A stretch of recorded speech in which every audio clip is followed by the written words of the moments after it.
माफ कीजिएगा, महामंडलेश्वर स्वामी यतीन्द्रनाथ जी, बहुत बहुत स्वागत है। और माफी के साथ मैं थोड़ा ज्यादा ही उत्साह में, मुझे ऐसा लग रहा है। स्वामी जी, आपसे मैं शुरुआत करूंगी। कहा जा रहा है कि 500 सालों की जो तपस्या है, वो तपस्या, वो संघर्ष, अब उसका परिणाम हमें सामने नजर आएगा। भव्य मंदिर बनकर तैयार हो रहा है। 22 जनवरी 2024 वो तारीख होगी जब रामलला विराजमान होंगे। और ऐसे में आपसे अगर मैं राम को समझना चाहूं तो आप कहां से शुरुआत करेंगे? सबसे पहले अयोध्या की इस पावन धरती पर, मां सरयू के इस पावन तट पर मैं न्यूज़ 18 को धन्यवाद देना चाहता हूं, क्योंकि एक समय था महाभारत का युद्ध हुआ, 18 दिन तक वो युद्ध चला, और आज पुनः न्यूज़ 18 ने ये 18 का अंक अपने आप में एक बड़ा ही विजयकारी और परिवर्तनकारी नंबर है। हमारी भगवत गीता के अध्याय भी 18, और इसलिए, लेकिन एक महाभारत का युद्ध हुआ, अब हो गया, लेकिन आज महाभारत के युद्ध की नहीं, महान भारत के निर्माण की बात है। और न्यूज़ 18 ने अयोध्या के इस पावन तट पर ये जो शुरुआत की है, ये प्रारंभ किया है, ये अपने आप में आह्लादकारी है। 500 वर्षों की तपस्या। सबसे पहले तो मैं उन सभी बलिदानियों को, उन आस्थावान महापुरुषों को जिन्होंने भगवान श्री राम, जो रोम रोम में राम हैं, उन सब के लिए, जो हम सबके आराध्य हैं, अपना जीवन आहूत कर दिया, उन सबको प्रणाम करते हुए, उन सभी संतों की साधना को प्रणाम करते हुए, जिन्होंने इस यज्ञ की ज्वाला में अपनी आहुतियां प्रदान की और आज भी लगातार अपने श्रद्धा और आस्था की समर्पण की आहुतियां प्रदान कर रहे हैं। उसी का प्रताप है। हजारों साल पूर्व भगवान श्री राम का प्राकट्य, और फिर 500 साल की ये साधना। यदि मैं देखूं तो मुझे याद आ रहा है 45 वर्ष पूर्व, जब अमेरिका में हमने वहां पर एक मंदिर का निर्माण किया, और उसमें इस देश के ही नहीं, पूरे विश्व के प्रसिद्ध श्री अनूप जलोटा जी, जो भजन सम्राट हैं, वे वहां पर आए। उन्होंने गीत गाया, मेरे मन में राम, मेरे तन में राम, मेरे रोम रोम में राम रहे। ये गीत गाया उन्होंने, मुझे आज भी याद है। और कि 45 सालों की वो गूंज आज भी अमेरिका के उन सब लोगों के दिलों में गूंजती है। क्यों? क्योंकि भगवान श्री राम एक सत्ता नहीं बल्कि सत्य है। इस सत्य का चमत्कार है जो आज हम देख रहे हैं कि अयोध्या में इतने संघर्षों के बाद ये सिद्धि प्राप्त हुई है, और ये भगवान श्री राम लला विराजमान होने जा रहे हैं। मुझे तो ये लगता है ये केवल श्री राम मंदिर नहीं, बल्कि ये राष्ट्र मंदिर का निर्माण हो रहा है। उसी की स्थापना की भगवान श्री राम ने, इसलिए रोम रोम में राम। आप देखिए तो सही, उनका स्वरूप वो सत्ता का स्वरूप नहीं है, वो सच मानिए तो भक्ति की जो शक्ति है उसके स्वरूप का दर्शन होता है। और वे खुद शक्ति होते हुए भी उस भक्ति की शक्ति का दर्शन कराते हैं। अगर आप देखें, चाहे वो केवट हो या वो शबरी हो, चाहे वो निषाद राज हो या वो गीध राज हो, इन सब के जीवन में यदि आप देखते हैं, उससे पता लगता है कि लोगों के मन में, उनके तन में कैसे रोम रोम में राम बसे हैं। इसलिए आज अगर मैं देखता हूं उस शबरी की वो लाइन, गुरुजी ने कह दिया राम आएंगे, बस वो तो जुट गई। राम आएंगे, जिस रास्ते आएंगे उस रास्तों को बुहारने लगी, पूरे गांव को बुहारने लगी, उस पूरे क्षेत्र को सफाई करने लगी और गाती रही, मेरी झोपड़ी के गाने लगी। बिल्कुल। मेरी झोपड़ी के भाग आज खुल जाएंगे, राम आएंगे, राम आएंगे, आएंगे, राम आएंगे, मेरी झोपड़ी के भाग आज खुल जाएंगे, राम आएंगे। और भगवान श्री राम पधारे। और आप देखिए, ये विश्वास है, ये चुंबक की तरह है। सत्य अपने आप में, मैं तो हमेशा कहता हूं, हम भारतीयों को, हम सनातनियों को, हम हिंदुओं को डिफेंसिव होने की जरूरत नहीं है, हमें ऑफेंसिव होने की जरूरत नहीं है। हमें असर्टिव होकर अपने सत्य को आगे लाना है। और उस सत्य का चमत्कार है, क्योंकि सत्य तो चुंबक की तरह है, सत्य सबको खींचता है। इसलिए भगवान श्री राम का वो पावन चरित्र, उनके चरित्र ने सबको अपनी ओर खींचा, अपने से जोड़ा। जहां गए, जहां भी वो गए, उन सबको वे जोड़ते चले गए। आज समाज में जब भगवान श्री राम लला विराजमान हो रहे हैं, अब दूसरा कार्य है भगवान श्री राम की वो कला, जिससे उन्होंने सबको जोड़ा। जहां भी गए, जिससे मिले, अगर मैं तो कहता हूं, अगर वो श्रीलंका में भी गए, वो केवल एक पत्नी की बात नहीं थी। बिल्कुल, मां सीता तो हमारी संस्कृति है।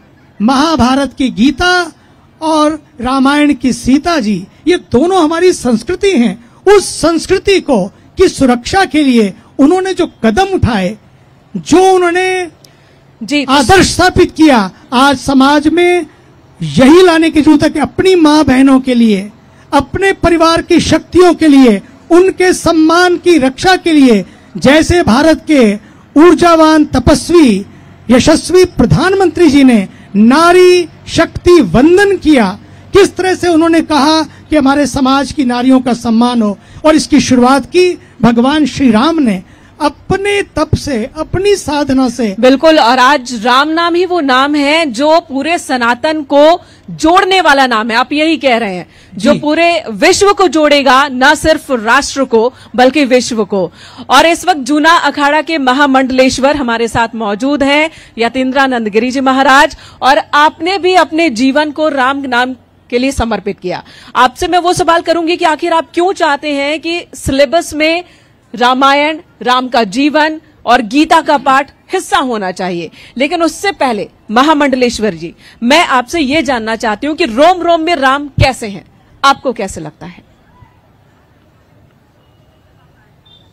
मैं न्यूज़ 18 को पहले तो धन्यवाद दूंगा। उन्होंने मर्यादा पुरुषोत्तम श्री राम का यह श्री राम महापर्व सरयू जी के तट अयोध्या नगरी में किया। बहुत बहुत साधुवाद। जो राम शब्द है, इसकी व्युत्पत्ति गोस्वामी तुलसीदास जी ने बालकांड के 18वें दोहे में कही।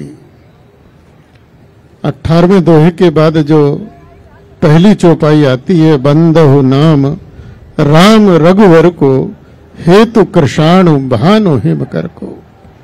व्याख्या वैसे बहुत लंबी हो जाएगी, लेकिन रकार, आकार और मकार से राम तत्व की व्युत्पत्ति हुई है।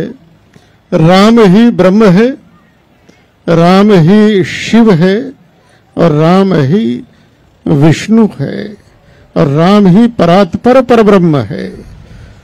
हमारा जो श्वास चलता है, प्राण चलता है, यह भी राम है। इस सृष्टि में जितना भी जीव तत्व है, चेतन तत्व है, चाहे वो अचेतन हो, जड़ हो, वो सब राम ही राम है। मुझ में राम, तुझ में राम, सब में राम समाया।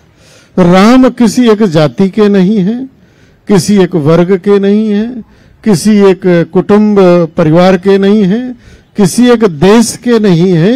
राम तो सर्वत्र है, हरि व्यापक सर्वत्र समानः, प्रेम ते प्रकट होई में जाना। संसार में जो प्रेम तत्व है वही श्री राम है।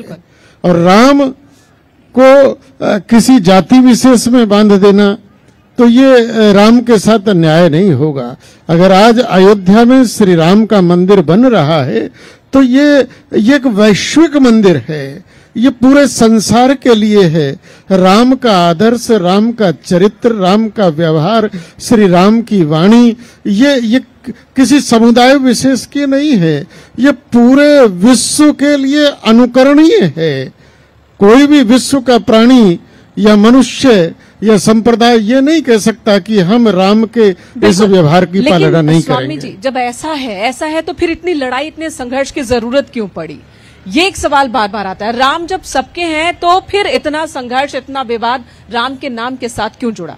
देखिए, जब से सृष्टि है तब से देवासुर संग्राम भी है। और चाहे इस संसार में हमारा सनातन पक्ष हो, इस्लाम पक्ष हो, ईसाई भी हो, उन्होंने भी दो शक्तियां तो मानी है। कहीं ना कहीं एक सत्य की शक्ति है, एक असत्य की शक्ति है, एक स्वार्थ है, एक परमार्थ है। तो सत्य को भी कई बार लड़ना पड़ता है, सत्य कई बार परेशान होता है, लेकिन अंत में 500 वर्ष तक श्री राम जन्मभूमि का यह सत्य संघर्ष करता रहा। लाखों लाख लोगों ने इस संघर्ष में बलिदान दिया, परेशान हुआ, किंतु सत्य कभी पराजित नहीं होता। और आज वही सत्य, राम परम सत्य है, राम रहेंगे। लोग कितना ही कहते रहे कि राम, लोगों ने तो एफिडेविट भी दिए, आज भी लोग कह रहे हैं, लेकिन सत्य सत्य रहता है। सत्य वह है जो कल भी था, आज भी है और कल भी रहेगा। ये कहने वाले तो आते रहेंगे और जाते रहेंगे। श्री राम तो सनातन है, राम रहेंगे, और जो राम को मानेगा वह रहेगा, और जो श्री राम को नहीं मानेगा वह भी एक दिन समाप्त हो जाएगा, वह भी नहीं रहेगा। आपका इशारा किनकी तरफ है, उनकी भी बात होगी। स्वामी चिदानंद सरस्वती जी, राम के उस स्वरूप का वर्णन आप कैसे करेंगे जो स्वरूप तैयार किया जा रहा है, और हम 23 जनवरी से आम लोगों के लिए, आम श्रद्धालुओं के लिए भी दर्शन उस स्वरूप के होंगे रामलला के भव्य मंदिर में? देखिए, गर्भगृह तैयार है, श्री रामलला की प्रतिमा तैयार हो गई है, और जब विराजमान वो होंगे, उनका दर्शन जब पूरे विश्व को होगा, वो केवल उनके स्वरूप का दर्शन नहीं बल्कि उनके चरित्र का भी दर्शन है जी। उनके जीवन का दर्शन है, उनकी मर्यादाओं का दर्शन है, उनके प्रेम का दर्शन है। क्योंकि यही तो भगवान श्री राम हैं कि जिन्होंने मर्यादा पूर्वक जीवन जिया, जिन्होंने अपने जीवन को अपने समाज के लिए, बताइए कौन मिलेगा ऐसा जिसको राज तिलक होने जा रहा हो, और राज तिलक होने से पहले पहले उनको वनवास भेज दिया जाता हो, उसके बाद भी नो कंप्लेन, नो ग्रम्बलिंग। जैसा जैसा पिता ने आज्ञा दी, मां कैकेयी का उनको पता लगा, लेकिन उसके प्रति भी उनका कोई दुर्भाव नहीं हुआ। बल्कि आश्चर्य तो इस बात का है, यही आदर्शों की स्थापना, अभी आप बात कर रहे थे कि शिक्षा के भीतर कैसे लाना है। आज शिक्षा के भीतर नई शिक्षा नीति में इसी चरित्र को लाना है, इसी सदाचार को लाना है, इसी भाव को लाना है कि जब वे लौट कर आते हैं वे बदला नहीं लेते, बल्कि उनका व्यवहार सारे समाज को बदल देता है। सबसे पहले वो मां कैकेयी के चरणों में जाते हैं, मां कैकेयी के भवन में जाते हैं। यही तो दर्शन है जिसका दर्शन उस भगवान श्री राम की प्रतिमा के माध्यम से होगा।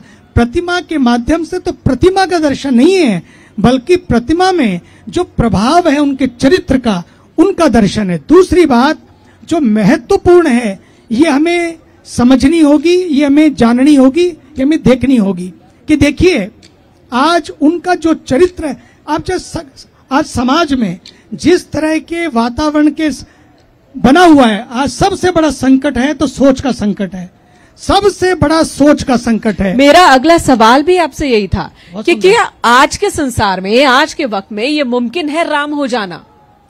देखिए, निश्चित रूपेण भगवान राम होना मुमकिन नहीं है, लेकिन भगवान राम के चरित्र को अपने जीवन का अंग बना लेना निश्चित मुमकिन है, क्योंकि यही तो उनकी दिव्यता है।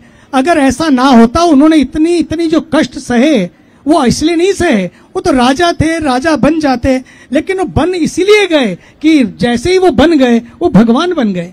भगवान बनना उनकी अपनी वो नहीं थी, लेकिन वो भगवान थे, लेकिन राज रूप में रहते हुए, उस स्वरूप में रहते हुए समाज कैसे समझे कि यदि भगवान आए, चमत्कार किया और चमत्कार को लोगों ने नमस्कार किया, बात पूरी हो गई। उन्होंने कहा नहीं, जब वे मानव बनकर आए तब मानव को किस किस समस्या का सामना करना पड़ता है, कौन कौन से रिश्ते निभाने पड़ते हैं, कहां कहां संघर्ष झेलने पड़ते हैं, उन सभी कहां कहां लालच भी सामने आता है, उन सभी लालच को, संघर्ष को और चुनौतियों को कैसे जीतना है, ये भगवान श्री राम ने दिखाया। और आप अगर सखा भाव है तो आप देखिए विभीषण और सुग्रीव से सखा भाव निभाया, और फिर जब लंका को जीता, लंका को जीतकर वहां डट नहीं गए, वहां रुक नहीं गए और लंका पर राज करने की भावना से नहीं, बल्कि उन्होंने विभीषण का तिलक किया और वहां से वापस लौटे। यही तो दिखाना है कि ये जो सत्ता है, आज हमारे देश के प्रधानमंत्री यही कर रहे हैं, जो वो चाहते हैं कि हमारे देश में समाज ऐसा बने। अभी आपने देखा तीनों मुख्यमंत्री बने, तीनों मुख्यमंत्री सामने हैं, कहां से पिछली लाइन से पीछे बैठे हुए लोगों को उठाया और बताया कि तुम्हें मुख्यमंत्री का, मुख्य सेवक का दायित्व दिया जा रहा है, अधिकार नहीं दायित्व दिया जा रहा है। तो क्या सनातन के नए युग की शुरुआत है ये निश्चित रूपेण सनातन के नए युग की शुरुआत है। देखिए कल देखिए हमारे अगर देखा जाए तो कल हमारे देश के एक सरदार वल्लभ भाई पटेल, एक ऐसे महापुरुष, क्रांति दूत, जिन्होंने इस समाज को एक किया, उन्होंने एक नारा दिया, एक हम लोग बने। और उसके बाद अगर आप देखते हैं तो किसने दिया दूसरा, एक भारत उन्होंने कहा, और भारत के प्रधानमंत्री ने कहा श्रेष्ठ भारत। लेकिन नेक भारत की जो नींव डाली वो हमारे भगवान मर्यादा पुरुषोत्तम भगवान श्री राम ने डाली। तो नेक भारत, एक भारत, श्रेष्ठ भारत जो नींव है, उसी को मजबूत करने के लिए, आज इस सोच के संकट को दूर करने के लिए भारत के ऊर्जावान प्रधानमंत्री जी रोज रोज एक नई शुरुआत कर रहे हैं, एक नया विचार दे रहे हैं, ताकि समाज जगे और 146-147 करोड़ लोग उठकर खड़े हो जाएं और भगवान श्री राम के उस मार्ग को अपनाएं जिस मार्ग ने सबको गले लगाया जी, कोई भेदभाव नहीं किया। आज उसी की जरूरत है, भेदभाव की दीवारों को तोड़े, बिल्कुल जाति पाति की दरारों को भरे और दिलों को जोड़ें, और ताकि भारत को हम लोग एक नए भारत की ओर, महान भारत की यात्रा पर ले चले। उसी की शुरुआत है भगवान श्री राम का ये दिव्य मंदिर, जो राष्ट्र मंदिर, वैश्विक मंदिर बनकर समाज को दिशा देगा। इस बात पर ताली होनी चाहिए, इस बात का स्वागत होना चाहिए और हर बार होना चाहिए। महामंडलेश्वर जी, एक सवाल आपसे है। हिंदू राष्ट्र का जिक्र हो रहा है, राम मंदिर को राष्ट्र मंदिर कह रहे हैं स्वामी जी। आप हिंदू राष्ट्र को लेकर क्या सोच रखते हैं और किस तरह से हिंदू राष्ट्र होना चाहिए? क्या ये शुरुआत भी है? जो हिंदू है ये कोई एक संकीर्ण भावना का नाम नहीं है, ये संपूर्ण मानवता हिंदू में आकर समाहित हो जाती है। तो इसलिए हिंदू एक बड़ा व्यापक है, और जो ये देश है विश्व में हिंदू और मानवता, सनातन और मानवता, ये एक दूसरे के पर्यायवाची हैं। तो हिंदू किसी का विरोध नहीं करता, हिंदू धर्म का पालन करने वाला। वेदों ने कहा हमारे लिए, जब आप संसार में आए तो क्या करना, बोले मनुर्भवा, मनुष्य बनो। और मनुष्य कब बनोगे? जब तुम्हारे अंदर धर्म प्रतिष्ठित हो जाएगा। और धर्म का स्वरूप क्या है? रामो साक्षात विग्रवान धर्म, श्री राम का आचरण, श्री राम का व्यवहार, श्री राम का संपूर्ण वांग्मय ये धर्म का स्वरूप है। जब हमारे अंदर हम राम जैसे या राम हो जाएंगे तो वास्तव में हम सच्चे अर्थों में एक मानव होंगे। और हिंदू ही एक ऐसा है, सनातन ही एक ऐसा है जो कहता है प्राणियों में सद्भावना हो और विश्व का कल्याण हो। तो ये जो भावना है संपूर्ण विश्व का कल्याण हो, ये परमार्थ की भावना है। और भारत को हर हाल में, भारत हिंदू राष्ट्र था, भारत हिंदू राष्ट्र है और भारत सदा सदा हिंदू राष्ट्र ही रहेगा, क्योंकि भारत धर्म की परिपालना करने वाला देश है। हम सदैव धर्म के मार्ग पर चलने वाले हैं। इसलिए भारत को हिंदू राष्ट्र बनाने का कोई प्रमाण पत्र नहीं चाहिए। हिंदुस्तान हिंदू राष्ट्र है, केवल हमको अपने धर्म के मार्ग पर चलना है। और हम अगर अपने मार्ग पर चलते रहे तो ये देश सदा सदा हिंदू राष्ट्र रहेगा और पूरे विश्व को क्रवणतम आर्यम, हम संपूर्ण विश्व को एक श्रेष्ठ नागरिक बनाएंगे, एक श्रेष्ठ विश्व बनाएंगे। आज हमारे प्रधानमंत्री जी ने भी ये बात कही है, बहुत बड़ी बात है कि एक पृथ्वी, जब हम वैश्विक स्तर पर चिंतन करें बिल्कुल, तो एक पृथ्वी के आधार पर चिंतन होना चाहिए। वसुधैव कुटुंबकम, वसुधैव कुटुंबकम। और रामचरितमानस में गोस्वामी तुलसीदास लिखते हैं, जेही के जेही पर सत्य से नहीं हूं, सोते ही मिलही न कहूं संदेहू। तो अगर आपके मन में राम है, राम के प्रति स्नेह है, प्यार है, तो आप भी राम के चरित्र को जरूर अपना सकते हैं। रोम रोम में राम। बहुत बहुत धन्यवाद आप दोनों ही खास मेहमान का हमारे साथ यहाँ इस चर्चा में शामिल होने के लिए। और अब हम मंच पर बुलाना चाहेंगे एडिटर न्यूज 18 इंडिया और हिंदी डिजिटल ज्योति कमल जी को। वो मंच पर आएं और हमारे मेहमानों का धन्यवाद दें।